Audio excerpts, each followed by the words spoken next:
Hi guys. So today in this topic we're gonna look into paradigms, right? Paradigms that shapes communication theories, right? So basically, what is paradigm, right? It's a set of assumptions governing how we interact and interpret the world, right? In a simpler words, right? These are all different definitions that explains what is paradigm, right? But in simpler words, what is basically paradigms? It is in a metaphorical way, right? It's what we consider as a lens, right? Set of lens that helps you to look and understand and observe the world, right? The world, why society operates in certain way, why there's problem, why there are issues, why certain people are rich, why certain people are poor, right? Why male presumably dominating the society, right? Why there's a patriarchal ideology, right? Why women are considered as housewives and not as leaders of the family and so on, right? So paradigms helps you to interact and interpret the world, right? Each and every individual might have different set of beliefs, right? It could be personal experience or cultural upbringing, right? Cultural influence, right? Political understanding, right? Your religious belief, faith, right? Right? This all these factors could influence an individual in shaping their paradigms, right? Basically.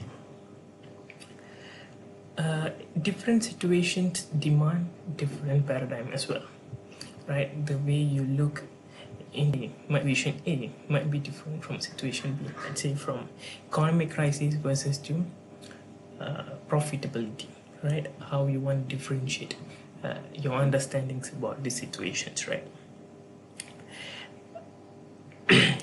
Most of the times, if the events that are occurring cannot be explained by the current paradigm, right?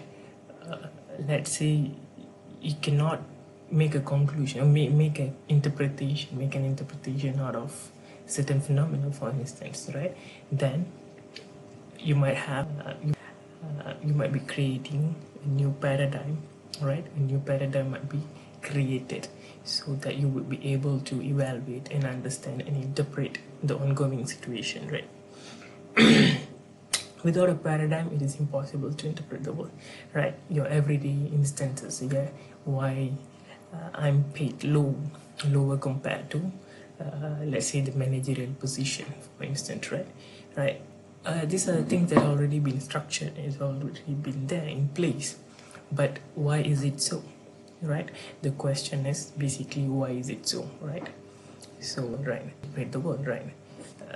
So maybe a paradigm says that the person who's occupying the managerial position holds a, what do you call, highly qualified academic qualification, for instance, compared to those who are working as blue collar workers, for instance, right? Those who are working as a, what do you call, waiter and so on, right?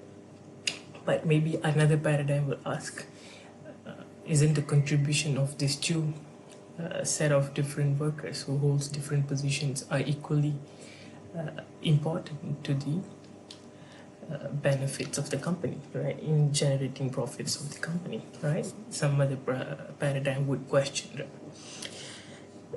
right? This is Annette Kuhn's explanation, definition of how do you explain paradigm, right? As I told you, like it's a set of glasses, right? It's like a lenses, right? You put different lenses to understand the human experience, right? For instance. So in communication, right, we have two paradigm. One is dominant and critical paradigm. We'll look into it, right? This will determine how you evaluate communication in the world, right? The roles of communication, the functions, right? Whether it is used only to disseminate information, or there are hidden agendas behind that? Are there any power structures, right? Are there any power relations between those who owns the media and those who receive the messages, for instance, right? It also determines how you conduct your research on certain events, right? Do it, right? So dominant paradigm, right? We have functionalism, positivism, empirism, and behaviorism, right? We'll break into it shortly, right? Commonly accepted by many scholars, right? Especially American scholars. Why is it so, right? You try to do your own research why American scholars basically subscribes to the dominant paradigm, or why do they generate the dominant paradigm, like functionalism, positivism, empirism, and behaviorism, right? On the other hand, critical paradigm, right, assumes that reality is apprehendable, right? It is created, right? It's generated, right? It assumes also that, or the research finds that reality is something that's created and shaped by social, political, cultural, economic, ethnic, and gender-based forces, right? These forces are being reinforced in society, right?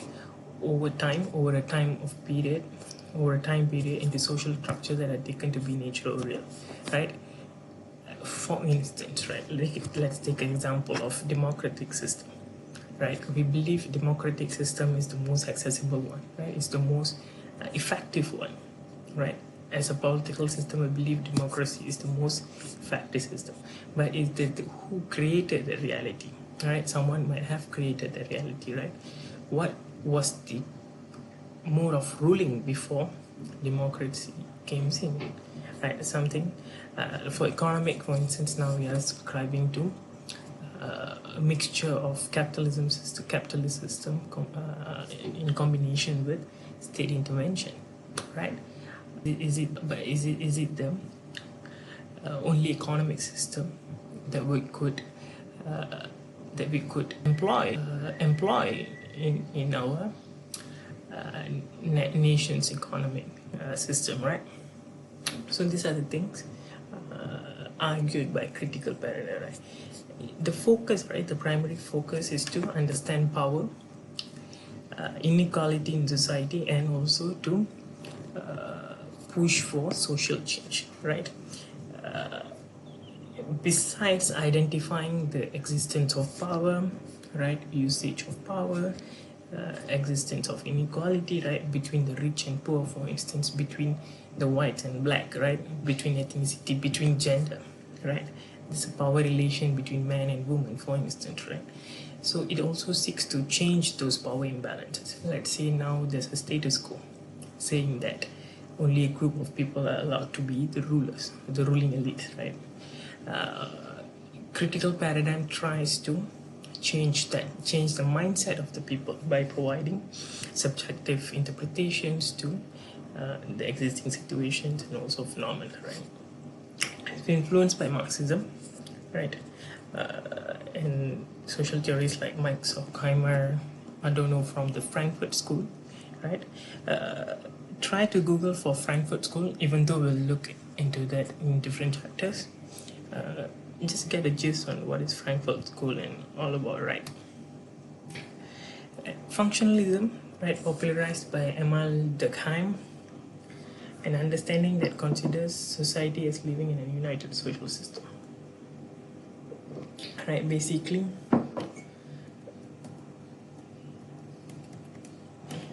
right, sorry. If there are different components in a society, right, each component works or functions to maintain the social equilibrium, right? Let's say there are state, there's government, there's people, and there's, let's say, for instance, religious institution, right? Each and every every institution in the society, right, functions or remains as it is to maintain the social harmony, social equilibrium, right? so there's no dysfunction basically, right? So all these parts, all these components have their own individual roles to maintain what do you call this social equilibrium, right? It's balance, right? There's an harmony, there's no dysfunction, there's no conflict, right? So mass media and communication are one of the institutions strengthening the society, right? Therefore, mass media, whatever that comes from mass media, are assumed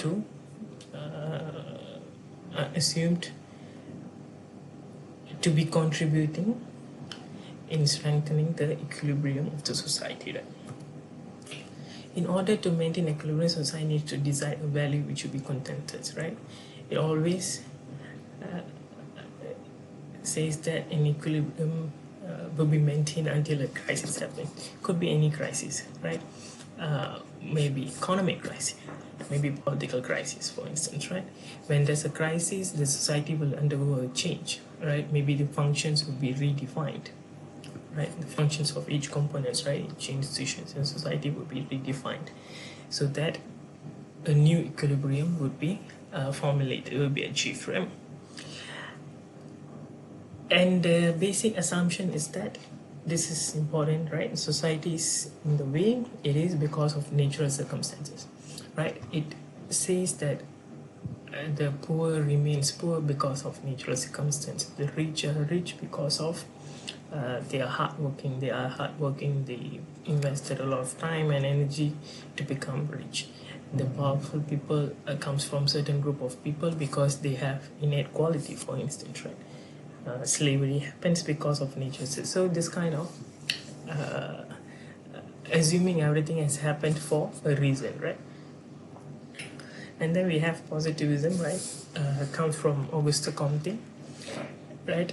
His understanding is basically real knowledge is knowledge based on scientific means, something that can be measured, right? Can be explained, observed, or carried out by scientific experiments, right? And it also takes an objective perspective, right? It prioritizes objectivity, right? The researcher must be objective and isolate the values and ideologies from their research. Is basically trying to say that you can isolate or separate subjective interpretation and convert them to, or only emphasize objective interpretation, right? So whatever explanation or interpretation must be based on data that can be explained, observed, or carried out by scientific experiments. So beyond that, let's say you want to, if let's say there are 10 people who are starving, right? Who are starving, right? And you find that they're not working as well, right? So most probably positivism will deduce that these people are starving because they are not finding for jobs, right? It doesn't take into account that the socio-economic political condition that doesn't generate enough job opportunity, for instance, right? So these are the other conditions that are not visible, so which would not be explained under positivism, right? Empiricism, right, is very closely related to positivism, right? It also emphasizes on data accumulation, right? So there are three assumptions, right? There's one universal relative reality that is objective and concrete to study, right? We can create methods to study and observe the reality objectively. Third, the hypothesis created can provide evidence for the phenomenon that is studied. All right. So the problem with empiricism is very much equivalent to positivism as well.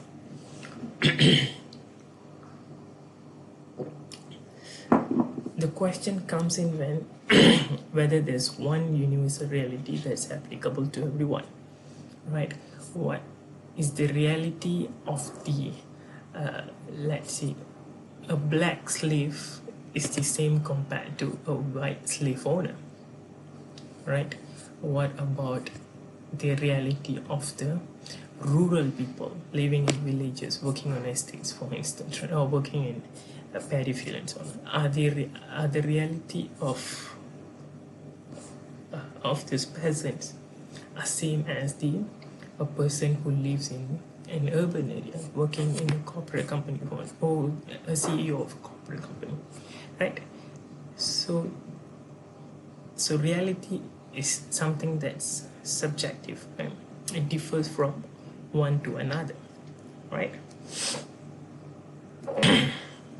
Behaviorism, right, comes from school of psychology, right? Discipline, psychology discipline, right?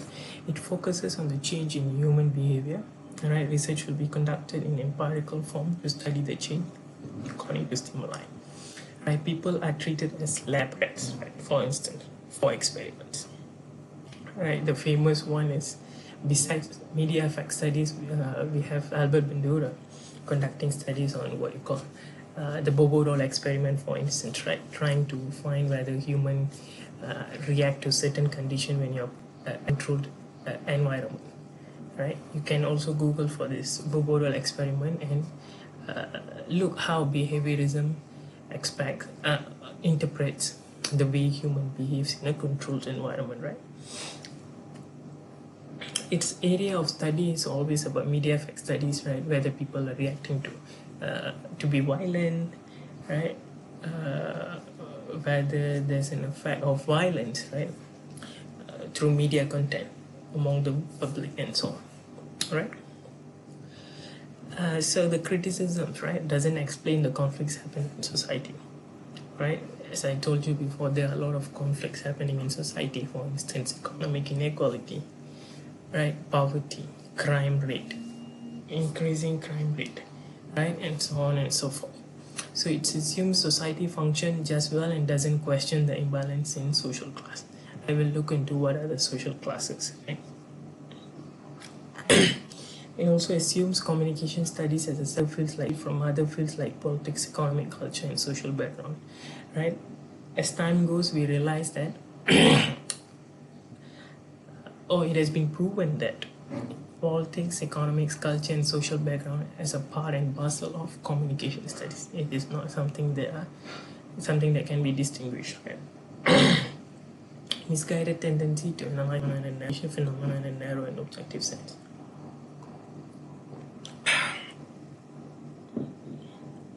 Right? Objective, practically putting putting objective perspective to everything, right? And then we have this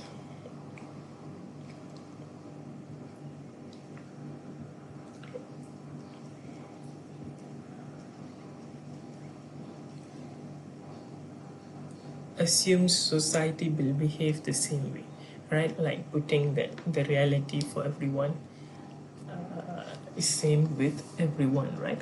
The side. So that's the criticism that was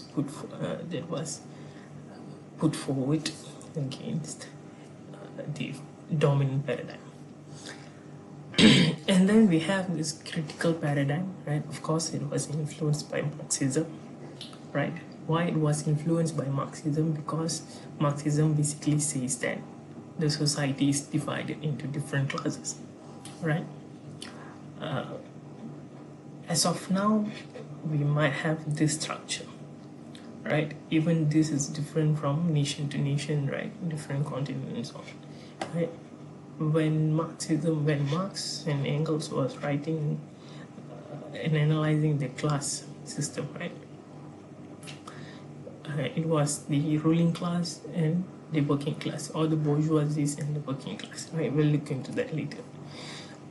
So the basic assumption is that communication must be studied in the context of economy, politics, history, social and cultural background of society. The influences of these factors in communication studies, right?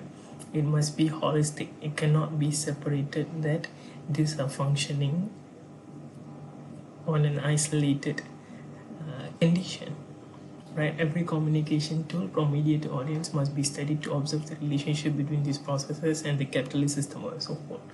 Because in the end, or even from the beginning, right? Communication industries, right? You take any forms of mass media, they're functioning in the capitalist system, right?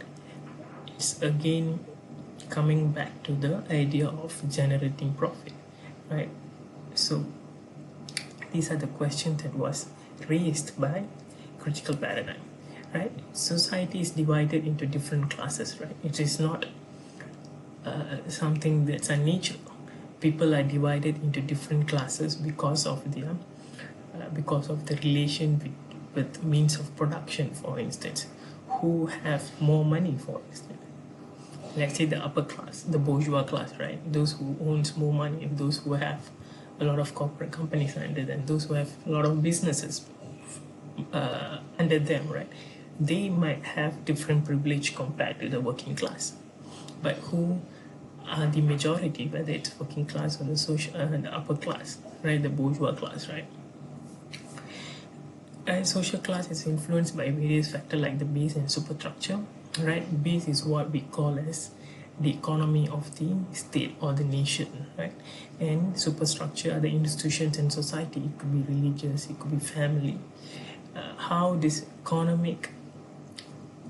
economy influence or affects this institution, how they perform, how this institution performs, right? So, and then we have this ongoing debate between political economy and cultural studies. Political economy basically tries to identify the role of ownership, right, and political control over the mass media, right? Cultural studies argues otherwise, right? It is not entirely upon political economy, right? How the ideology is disseminated, for instance. Political economy scholars sees communication phenomena as closely related to the political economy of a society, right? If you read Marx and Engels and early classic Marxists, right, they would say that the ideology is always about the ruling elite's ideology, right? Who owns the means of production, right? Who owns the media would also control the minds of the people, right? You can read this in Marx, the German ideology, for instance, right? Media is a tool used by the ruling elite to maintain control over the middle class or the working class as well, not only middle class per se, right? This is done by spreading the ruling elite ideology, right? Not only ruling elite, also who controls the media, who owns the media, right? Could be the political class, right? The political ownership, right? Could be business corporates, right? Could be an individual, right? So their ideology will be disseminated through mass media. Right? On the other hand, we have cultural studies, right? Improvised heavily by and later Althusser, right? So Gramsci and Althusser, prior to Althusser, right? Gramsci, when he was in the when he was present by Mussolini during the in 1920s, right? So when he was present for about 20 years, so when he was present, he wrote this prison notebook, selection of prison notebooks. He argues that though the ruling elite may control the economy, different ideologies can still be spread through the media. Right? He criticized political economy scholars because he's too deterministic, right? What he called as vulgar Marxism, right? Basically, blaming or putting the responsibility of every consequences into economic factor, right? So what Gramsci developed and later Althusser came in and says that the media serves as an ideological state apparatus, right? I mean, what is basically, they came up with this hegemony, the theory of hegemony, right? How the people in power, right, or how people maintain their status quo, for instance. Let's take the ruling class, right? if there's one party that's ruling the nation for how they perform, how they function, what are the things they do, right, to retain their power, how they keep the social uprising or the social unrest in a level that they won't hegemony, the power of the state, for instance. So Althusser later developed these two apparatus, right? Ideological state apparatus and repressive state apparatus. Under this ideological state apparatus, we have mass media, of course, right? Besides that, we have education system, religious institution, certain institutions that works to induce the minds of the masses, right? Create a conformity, co-opt them to affirm to the ideology of the state, right? If the state uses all these mediums to say that, for instance, right now we have Perikatan Nasional, right, saying that Perikatan Nasional is the government that's best for the people, the best suits for the people, then all these ideological apparatus will relay those ideology. If, let's say, the state fails to people, right, convince the people, right, and there are uprising people are questioning, they would use repressive state apparatus to break uprising, right, break the uprising and so on, right? It could be law enforcement, it could be police, it could be laws, it could be the judicial system, right, incarcerating people's like in those days we have Internal Security Act, for instance, right? Right, you put those who are criticizing the government, right, into jail so that they wouldn't question you back, right? In later chapters, we'll delve into this much in detail, right? See, these are the basic gist of the paradigms in communication studies, right? I'll provide with you some readings, so do some readings and also Google the things that I ask you for, right? Thank you. Bye-bye.